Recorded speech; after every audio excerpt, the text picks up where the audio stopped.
Among them, you'll find the Book of Enoch, the Book of Jubilees, the Ascension of Isaiah, 3rd and 4th Maccabees, and uniquely Ethiopian writings like the Book of the Contending of Jesus and the Miracles of Jesus. Texts that shine light on the most mysterious part of Christ's life, his missing years. And what these texts reveal may shake your understanding of Jesus to its core.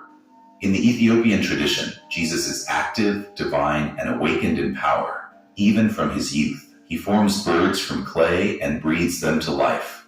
He heals his earthly father Joseph with a simple touch. When a child mocks him, he strikes him down, but then, out of divine mercy, raises him back to life. He tames wild beasts in the desert. He raises the dead. He heals the sick. He studies with sages, learns from mystics, and astonishes the elders with his supernatural knowledge. He isn't just learning, he is already leading. But to the Western Church, this Jesus was too much, too miraculous, too mysterious, too African.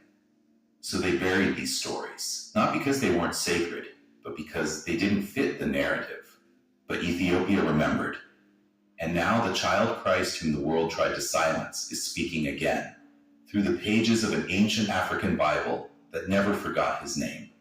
Let's tell the truth, raw and unfiltered.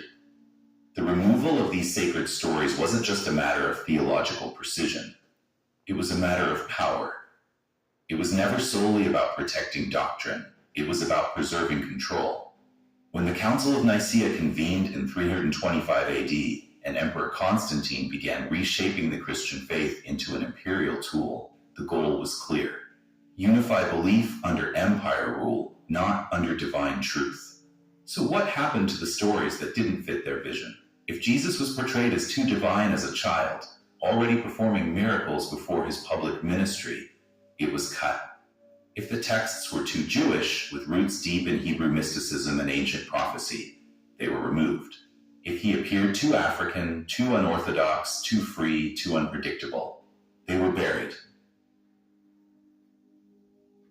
Books like Enoch, which revealed heavenly visions and the fall of angels, too mystical, too dangerous. The Book of Jubilees, with its ancient retelling of Genesis and cosmic timelines, too Hebrew, too untamed. And the accounts of Jesus as a child, shaping clay birds, healing with a touch, commanding nature itself, too miraculous, too wild, too un-European. So what did they do? They gave the world a sanitized Christ, a safe, polished, Roman-approved version of the Savior. A Jesus that could hang on stained glass without shaking the foundations of power. A Messiah that looked more like Caesar than a child of Judah. A narrative that fit the empire, not the truth. But Ethiopia never bowed. Ethiopia never forgot. While Rome was erasing, Ethiopia was preserving. While Europe was redefining, Africa was remembering. The lion child of Judah, powerful, mysterious, divine, was never silenced in the hills of Ethiopia.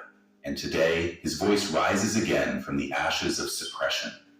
Because what empire buried, truth resurrects.